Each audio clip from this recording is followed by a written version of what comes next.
സൃഷ്ടിയുടെ കഥ. ആദിയിൽ ദൈവം പ്രപഞ്ചത്തെ സൃഷ്ടിച്ചു. നമ്മുടെ ഭൂമിക്കപ്പോൾ യാതൊരു രൂപവും ഇല്ലായിരുന്നു. ജീവനുള്ളതായി ഒന്നും തന്നെ ഉണ്ടായിരുന്നില്ല. എല്ലായിടത്തും അന്ധകാരം മാത്രം. ആഞ്ഞടിക്കുന്ന തിരമാലകളാൽ ഭൂമി ചുറ്റപ്പെട്ടിരുന്നു. ദൈവചൈതന്യം ജലോപരിതലത്തിൽ പ്രവർത്തിച്ചുകൊണ്ടിരുന്നു. വെളിച്ചം ഉണ്ടാകട്ടെ എന്ന് കൽപ്പിച്ചു. ആ മാത്രം തന്നെ വെളിച്ചമുണ്ടായി. അതുകണ്ട് ദൈവം സന്തോഷിച്ചു. തുടർന്ന് വെളിച്ചത്തെയും ഇരുളിനെയും ദൈവം വേർതിരിച്ചു. സന്ധ്യ കഴിഞ്ഞു, പ്രഭാതമെത്തി. അത് 1-ാം ദിവസമായിരുന്നു. ആകാശം ഉണ്ടാകട്ടെ ദൈവം വീണ്ടും വീണ്ടും കൽപ്പിച്ചു. അങ്ങനെ ആകാശമുണ്ടായി. സന്ധ്യ കഴിഞ്ഞു, പ്രഭാതമെത്തി. അത് 2-ാം ദിവസം ആയിരുന്നു. ആകാശത്തിന് കീഴിലുള്ള ജലം ഒന്നിച്ചു കൂടുകയും കര കാണുകയും ചെയ്യട്ടെ ദൈവം കൽപ്പിച്ചു. അങ്ങനെ സംഭവിച്ചു. ദൈവം കരയ്ക്ക് ഭൂമി എന്നും ജലക്കൂട്ടത്തിന് സമുദ്രം എന്ന് പേര് നൽകി. ഇതും ദൈവത്തെ സന്തുഷ്ടനാക്കി. വീണ്ടും ദൈവം കൽപ്പിച്ചു, ഭൂമിയിൽ നിന്ന് വിവിധ കനികളുള്ളതും വിത്തുകളുള്ളതും എല്ലാവിധ സസ്യങ്ങളും വൃക്ഷങ്ങളും മുളച്ചു വരട്ടെ. അങ്ങനെ സംഭവിച്ചു. ദൈവം അത് കണ്ട് സന്തോഷിച്ചു. സന്ധ്യ കഴിഞ്ഞ് പ്രഭാതമെത്തി. അത് 3-ാം ദിവസമായിരുന്നു. പകലിനെയും രാത്രിയെയും വേർതിരിക്കുവാൻ ആകാശത്ത് പ്രകാശഗോളങ്ങൾ ഉണ്ടാകട്ടെ ദൈവം കൽപ്പിച്ചു. അവ ആകാശത്തിൽ ജ്വലിക്കുകയും ഭൂമിക്ക് പ്രകാശം നൽകുകയും ചെയ്യട്ടെ. അങ്ങനെ ദിവസങ്ങൾ കഴിഞ്ഞു. വർഷങ്ങൾ, കാലങ്ങൾ എന്നിവ അറിയുവാൻ ഇടയാകട്ടെ. അതൊക്കെയും സംഭവിച്ചു.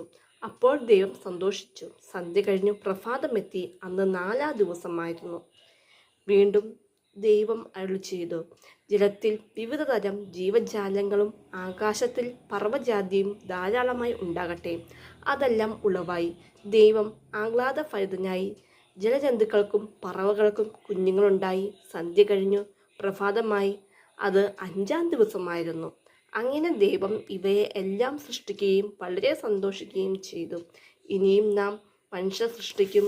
ദൈവം പറഞ്ഞു, അവൻ നമ്മളെപ്പോലെയായിരിക്കും. മത്സ്യങ്ങളുടെയും പക്ഷികളുടെയും മേൽ അവർക്ക് അധികാരം ഉണ്ടായിരിക്കും. വലുതും ചെറുതും ഇണങ്ങിയതും ഇണങ്ങാത്തതുമായ എല്ലാ മൃഗങ്ങളും ആയിരിക്കും. അങ്ങനെ ദൈവം മനുഷ്യരെ സൃഷ്ടിച്ചു. ആണും പെണ്ണുമായിട്ടാണ് അവരെ സൃഷ്ടിച്ചത്. ദൈവം അവരെ അനുഗ്രഹിച്ചു. നിങ്ങൾക്ക് സന്താന സമൃദ്ധി ഉണ്ടാകട്ടെ. അവർ ഈ ഭൂമിയിലെങ്ങും വസിച്ച് ഈ ലോകത്തെ പരിപാലിക്കട്ടെ. ഈ മത്സ്യങ്ങളെയും പക്ഷികളെയും മൃഗങ്ങളെയുമെല്ലാം നിങ്ങളുടെ കയ്യിൽ ഞാൻ ഏൽപ്പിക്കുന്നു. നിങ്ങൾക്ക് ഭക്ഷണത്തിന് ധാന്യവും പഴവർഗ്ഗങ്ങളും ഉണ്ട്. പക്ഷികളും മൃഗങ്ങളും സസ്യലതാദികളും ഭക്ഷിച്ചുകൊള്ളും. ദൈവം തൻ്റെ സൃഷ്ടിജാലത്തെ വീക്ഷിച്ചു. പൂർണ്ണ തൃപ്തനാവുകയും ചെയ്തു. സന്ധ്യ കഴിഞ്ഞു, പ്രഭാതം വന്നു. അത് 6-ാം ദിവസമായിരുന്നു. അങ്ങനെ പ്രപഞ്ച സൃഷ്ടി പൂർത്തിയായി. 7-ാം ദിവസം സൃഷ്ടികർമ്മി പൂർത്തിയാക്കി വിശ്രമിച്ചു. 7-ാം ദിവസത്തെ അവിടുന്ന് അനുഗ്രഹിക്കുകയും വിശ്രമ ദീനമാക്കി തീർക്കുകയും ചെയ്തു. അങ്ങനെ 7 ദിവസം കൊണ്ട് ദൈവം ഭൂമിയും ഭൂമിയിലുള്ള എല്ലാവരെയും